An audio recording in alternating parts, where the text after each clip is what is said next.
فَاسْتَعِيذُ بِاللَّهِ مِنَ الشَّيْطَانِ الرَّجِيمِ بِسْمِ اللَّهِ الرَّحْمَنِ الرَّحِيمِ. Today I am going to reveal what is worship. The meaning of worship is going to be revealed for the very first time. Let me share the wisdom that I received from Allah through zikr. Also, please note, this meaning of worship is not there in the Quran. This is my wisdom that I received from Allah through zikr. My dear father has always advised every individual to continue to zikr as the words of Allah would not be exhausted. You can refer this from Surah 31, Ayat 27.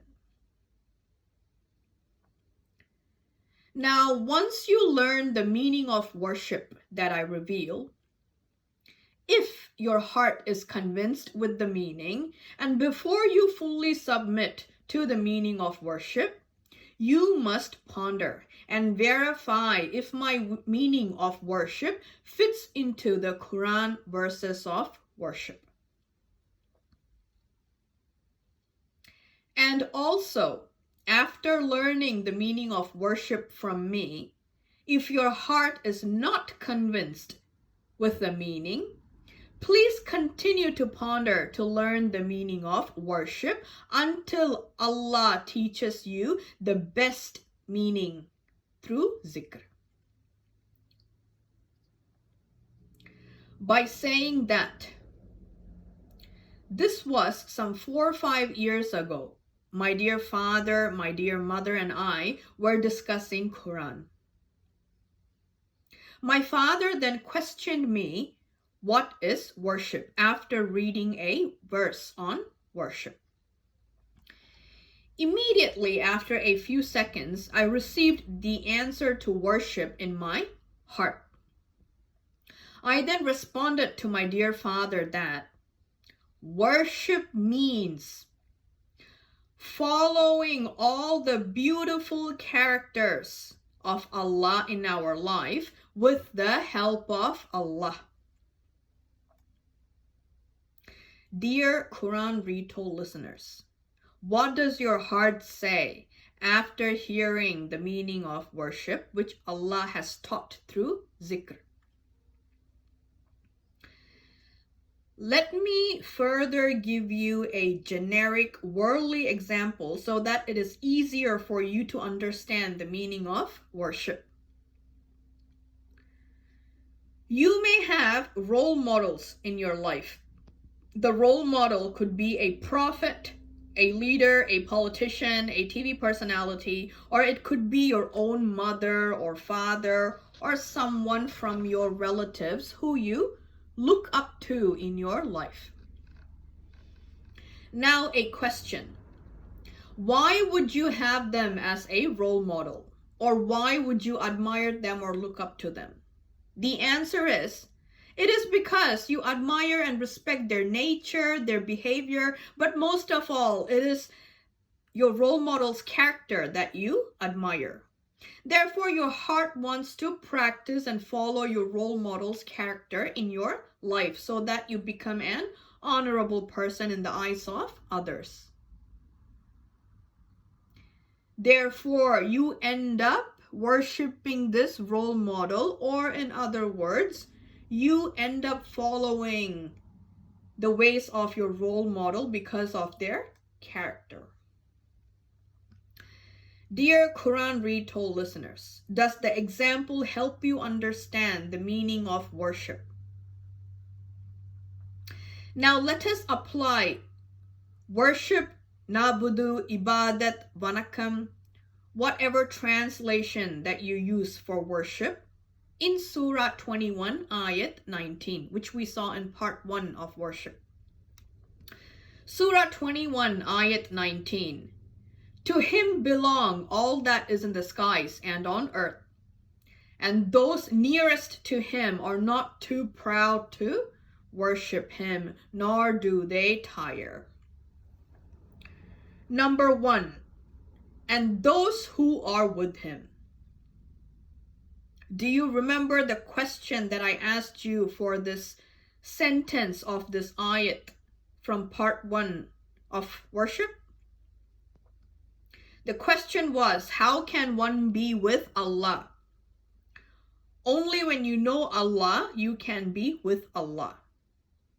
To do worship, you and Allah have to be one together. Now let us apply the meaning of worship in this question. So how can one be with Allah all the time?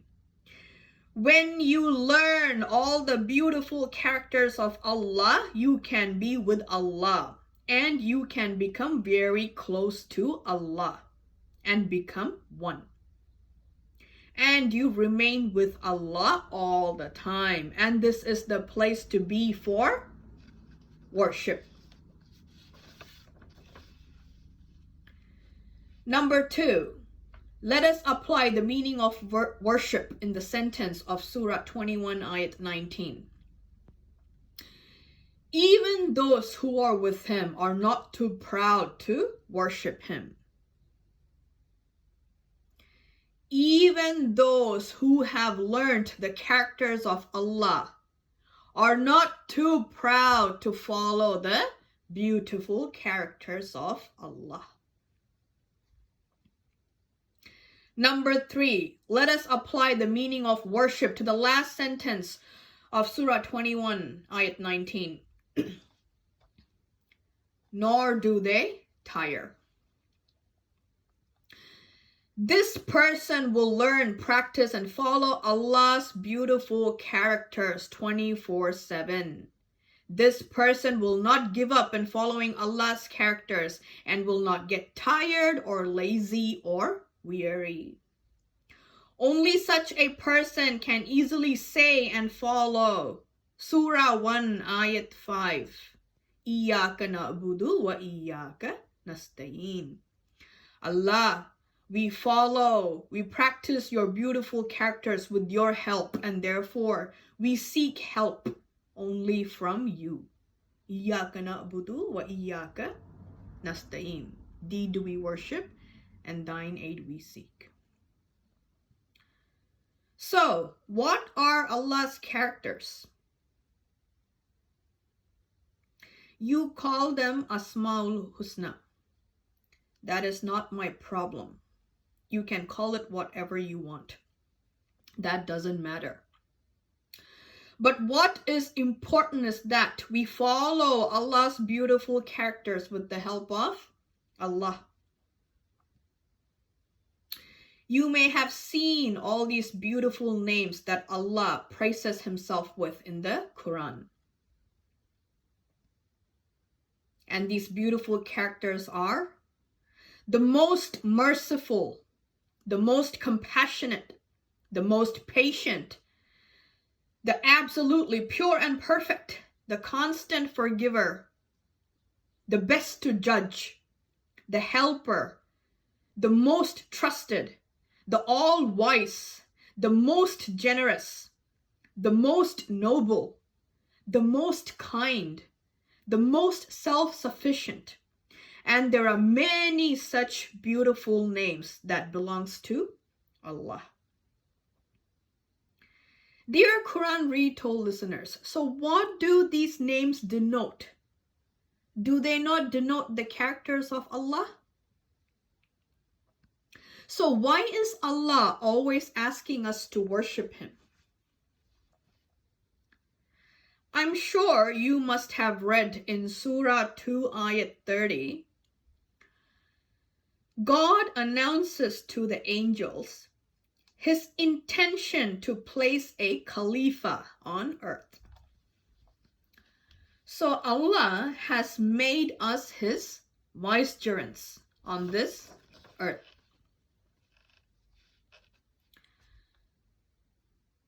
So please tell me, dear brothers and sisters who listen to MZ Khan Quran Retold and also from Quran Bayan class,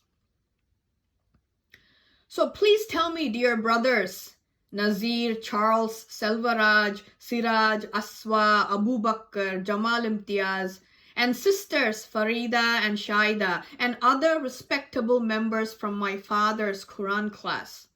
The question is to you, how must a vicegerent of Allah be?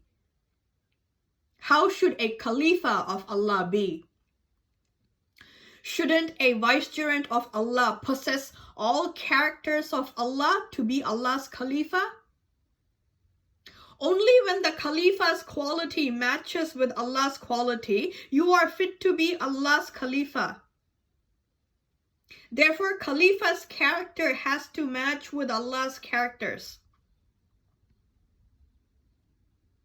I recall in one of my dear father's bayan, this was some years ago, where one of you had questioned him how we can worship Allah 24/7. How is it even possible? Then my dear father responded that Allah has commanded you to worship Him 24/7. Are we willing to go against Allah's command? We saw in Surah 21, Ayat 19, that one will not get tired to worship Allah. This person will remain in worship 24/7. Now let us apply the meaning of worship here. This person will not get tired to follow Allah's character 24/7. Worship is a matter of the heart. Worship is a matter of conscience. So you practice worship with your heart. You practice worship with your conscience. So whoever raised that question years ago, is your question answered today on how it is possible to worship Allah 24/7?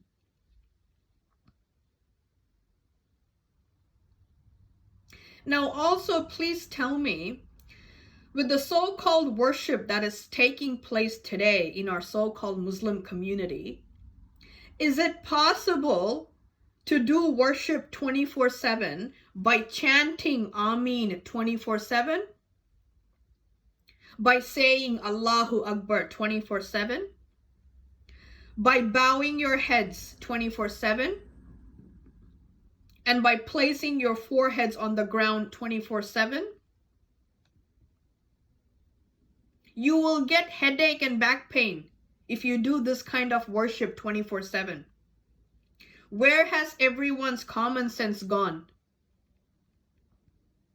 Allah's beautiful characters can only be learnt, practiced, or followed by our hearts.